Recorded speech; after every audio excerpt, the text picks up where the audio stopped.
우리 사랑하는 성도님들은 편지를 써본 적이 있으신지요? 연애시될 때 많이 지금의 배우자하고 좋은 관계 속에서 편지를 주고받은 줄 믿습니다. 다른 분이면 안 돼요. 그죠? 저도 편지를 썼던 때가 언제인지 한번 기억을 되짚어보면 10대였던 것 같아요. 20대 때 그때 핸드폰 이렇게 폴더식으로 한 게 그때 나왔던 걸로 기억하는데 10대 때 누구한테 편지를 썼냐면 군인 아저씨들, 위문 편지. 막 학교에서 군인 아저씨한테 우리가 힘이 돼줘야 된다라고 하면서 막 쓰는데 그때는 뭐 별 감흥이 없이 그냥 의무적으로 상투적으로 썼던 것 같아요.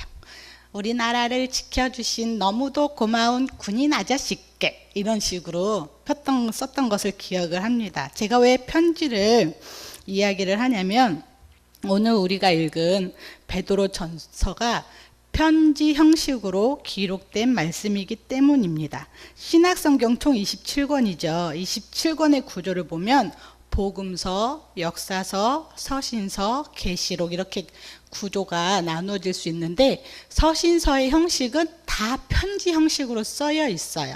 그래서 편지 형식이라는 거는 발신자가 누구고 그 편지를 받아든 대상 수신자가 누구인지를 서두에 그렇게 말해주고 있다는 거예요.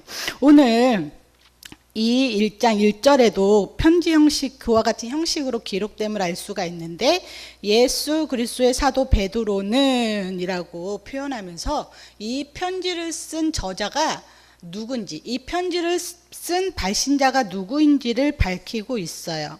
이 편지를 쓴 발신자가 누구라고요? 사도 베드로. 사도 베드로가 편지를 쓴 거예요. 그렇다면 이 사도 베드로를 통해서 편지를 받아든 수신자는 누구일까요? 1장 1절에 본도, 갈라디아, 갑바도기아, 아시아와 비두니아에 흩어진 나그네들이라고 표현하면서 사도 베드로의 편지를 받아든 수신자들이 바로 흩어진 나그네들이라는 거예요. 여기 여러 도시의 지명을 이야기한 거는 바로 당시 북부 소아시아 지역에 살았던 성도들을 의미하는데요. 소아시아 지역은 지금으로 말하면 터키 지역을 말해요. 성도들이 그때 많은 장소에 흩어져서 신앙생활하고 있음을 보여주고 있는데 왜 편지 형식으로 성도들에게 이렇게 편지를 썼냐면 그 쓴 이유와 목적이 있는 거예요. 이 베드로가 성도들에게 편지를 쓴 이유와 목적은 당시의 성도들이 많은 시련과 박해와 고난을 당할 것인데 그런 가운데서도 구원의 소망을 끝까지 붙잡고 믿음으로 승리할 것을 권면하기 위해서 쓴 책이에요. 우리 베드로전서가 총 5장으로 기록되어 있는데요. 당시의 성도들이 어떠한 어려움을 당하고 있는지 곳곳에서 증거로 말해주고 있는데요. 1장 6절에 보면 여러 가지 시험이란 단어를 표현하고 있어요. 2장 19절에는 부당하게 고난을 받았다라고 표현하고 있어요. 3장 16절에는 욕하는 자들과 비방하는 자들이 있었다 그렇게 표현하고 있고요. 4장 4절에는 중상모략을 당했다고 표현하고 있고 4장 12절에는 불같은 시험으로 연단을 받았다 이런 표현은요. 당시 성도들이 얼마나 많은 고난을 당하고 있는지를 표현해 주고 있는 어법이에요. 그런 고난 가운데 있는 성도들이 지치고 쓰러지고 좌절하고 믿음의 길을 포기할까봐 이 사도 베드로는 편지를 통해서 다시 그들의 믿음을 붙잡아주고 그들이 끝까지 믿음으로 승리할 수 있게 하기 위한 목적으로 편지를 썼다라는 거예요. 그렇다면 이 본문이 오늘날 살아가는 우리에게 어떠한 관계가 있고 우리에게 어떠한 교훈을 줄 수 있을까요? 우리들은 고난받거나 박해를 받거나 그렇지는 않을 수 있겠다. 겉으로 볼 때는 그렇게 생각할 수 있어요. 그런데 여러분 말씀을 잘 들어보세요.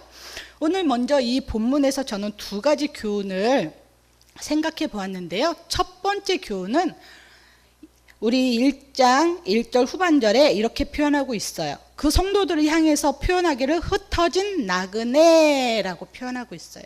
즉 성도는 나그네라는 거예요. 여러분, 나그네의 뜻은 헬라어 본문에 의하면 헬라어 단어가 파레피데모스를 사용하고 있는데요. 이 단어의 해석이 무려 베드로 전서에 몇 번 기록하고 있냐면 4번이나 사용을 하고 있어요. 물론 해석은 다양하게 표현을 하고 있는데 1장 1절의 나그네, 1장 17절의 거류민, 2장 11절의 거류민, 4장 12절의 외국인으로 번역하면서 당시 살았던 성도들은 나그네다라는 것을 사도 바울 입장에서는 보여주고 있는 거예요. 여러분, 나그네가 갖는 의미가 무엇일까요? 세속적인 표현으로 나그네는 떠돌아 다니는 사람들을 나그네라고 표현을 해요. 하지만 영적인 의미에서 성경이 사용하는 나그네의 의미는 첫 번째로 가야 할 곳이 있는 사람들이에요. 가야 할 곳이 있기 때문에 내가 지금 사는 이 곳에 영원히 머물 것으로 생각하지 않는다라는 거예요. 여러분, 여행 다녀보셨나요? 여행을 다니면 그곳에 내가 오래 있을 거라고 생각 안 하죠. 언제든지 나는 떠날 채비를 하는 게 여행이에요. 바로 성도들의 삶이 이와 같다라는 거예요.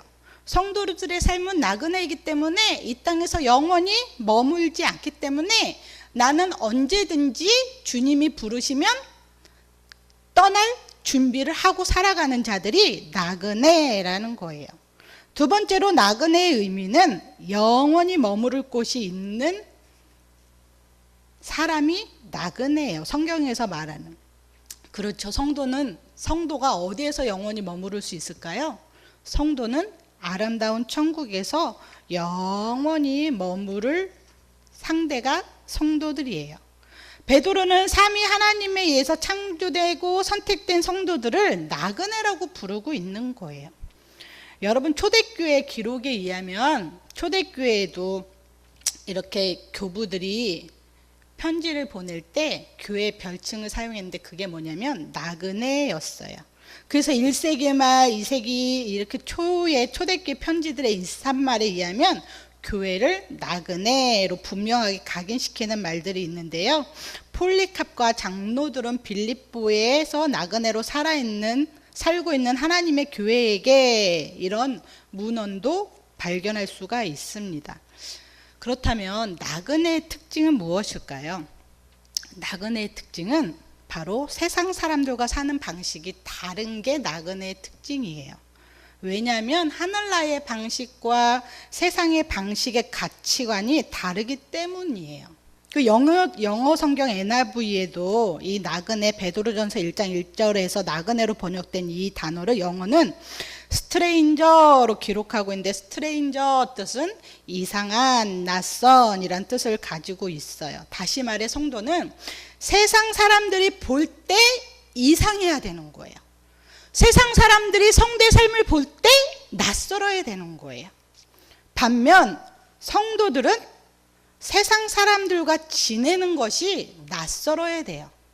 그리고 세상 사람들과 마음이 통하는 게 아니라 성도들과 마음이 통해야 돼요. 이게 성도예요. 베드로 사도가 말한 나그네라는 거예요.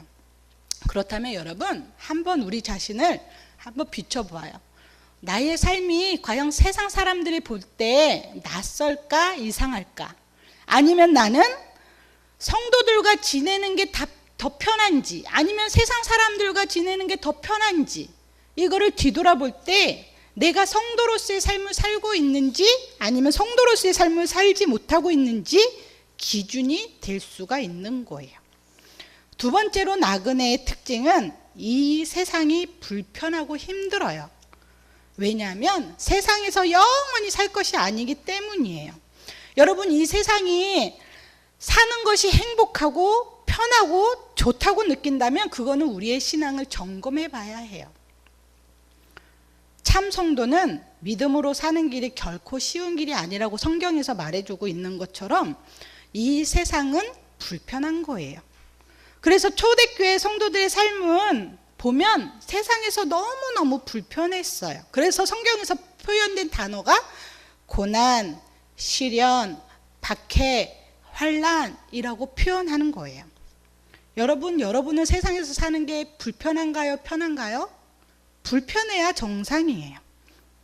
어느 집사님이 계셨어요. 이 집사님은 하나님께 신실하게 예배를 드렸던 분이에요. 그래서 회사를 정할 때 꼭 주일날 쉴 수 있는 곳, 그리고 면접 볼 때도 자기는 주일날 꼭 쉬어야 된다라고 그렇게 면접 볼 때 당부하고 이야기를 해서 회사에서 좋습니다. 그렇게 주일날 쉬게 해주겠습니다. 그러니 우리 회사에 들어와서 일을 해주십시오 라고 허락이 되면 일하는 분이었어요. 그런데 회사에서 오래도록 일을 하다 보니 이분이 일을 잘했는지는 모르지만 회사에서 자꾸 주일날도 일을 시키는 거예요. 그래서 이분 마음에는 갈등이 생기는 거예요. 내가 회사를 그만둬야 되나? 여러분, 이것이 성도가 이 세상에서 사는 데 있어서 불편함을 느끼는 거예요. 이런 갈등이 없다면 그거는 신앙을 좀 의심을 해봐야 돼요. 그리고 또 세상 사람들과의 우리가 비교해보면 어떤 면에서 불편할까요? 세상 사람들은 자기가 번 돈 자기 마음대로 쓸 수 있지만 우리는 하나님 앞에 헌금을 내요. 그래서 하나님께 헌금을 드린 만큼 우리는 제한을 받아요.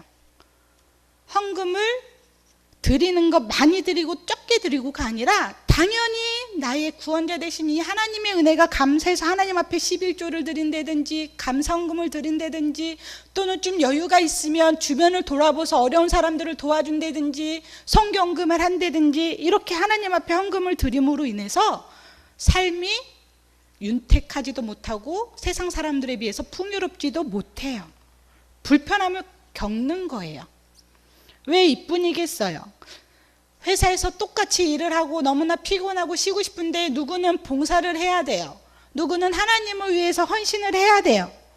그래서 나는 봉사하는 게 너무나 부담스러워요. 그래서 사용하는 분들도 있지만 정말로 나를 구원해 주신 그 하나님의 은혜가 감사해서 그 부담을 이기고 교회에 봉사하는 이거 불편한 거예요.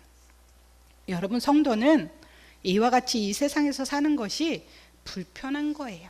여러분은 편한가요? 불편한가요? 오늘 말씀을 들으면서 불편하다면 여러분은 성도로서 바르게 살고 있다는 증거입니다. 사도 베드로는 당시의 성도들에게 나그네입니다 라고 그렇게 표현하고 있어요. 사도 베드로가 살았던 이 성도들이 살았던 시대나 지금이나 동일하게 성도는 나그네라는 사실을 기억하시기 바랍니다.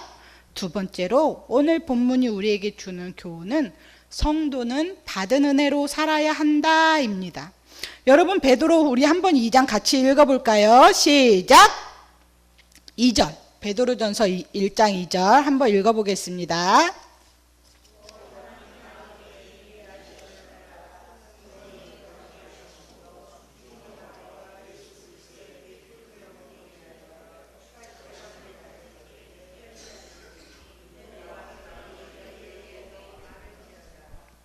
아멘. 여기에 보면 중요한 단어가 나오는데요. 바로 택하심입니다. 택하심. 그런데 택하심을 받은 자들이라고 표현하고 있어요. 성도는 삼위 하나님에 의해서 택하심을 받은 사람들이라고 말하고 있는 것입니다.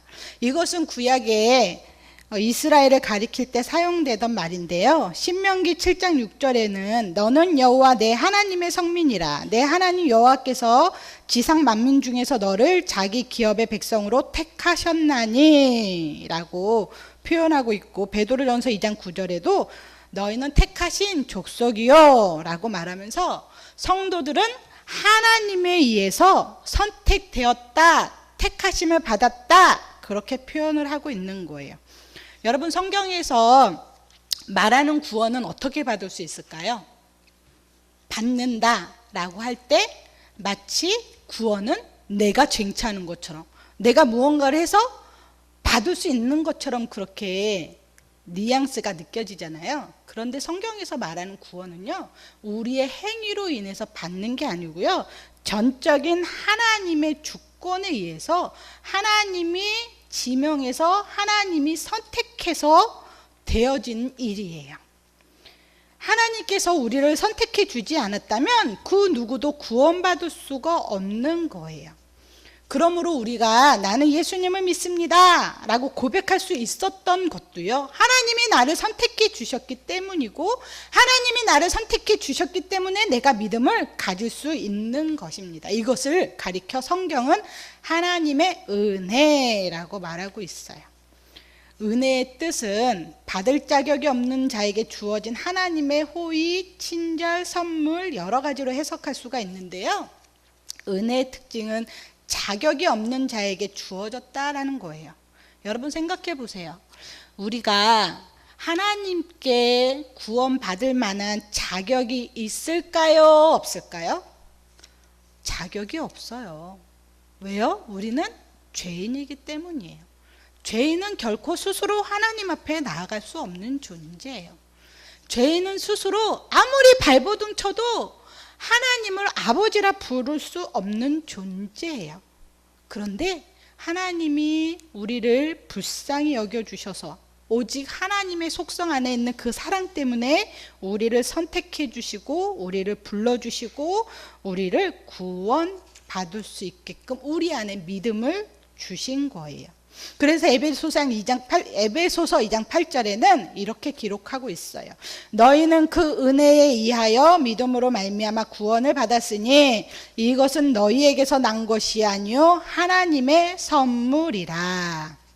베드로는 성도들이 하나님의 은혜로 선택되어진 사람들이라고 말하고 있어요. 그러면서 2장 2절 마지막 부분에 이렇게 인사하고 있어요. 은혜와 평강이 너희에게 더욱 많을지어다. 이것은 당시 초대교회 인사법인데요, 당시에는 로마인들도 있었고 유대인들도 있었어요. 그 로마인들의 인사법은 당신에게 기쁨이 있기를 바랍니다 라고 인사를 했다고 해요.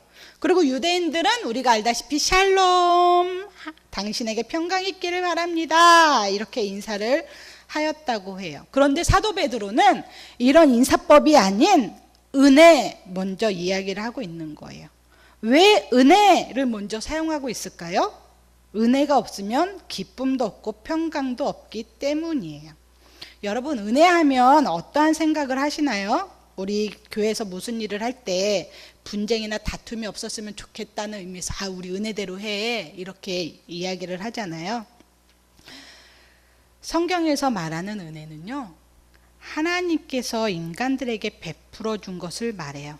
자, 그렇다면 당시에 다시 돌아가서 베드로 전서를 받아본 수신자들의 삶은 어땠나요? 은혜로운 삶이었을까요? 고난받고 박해받고 그렇게 어려운 가운데 살고 있는 그 자체가 은혜일까요?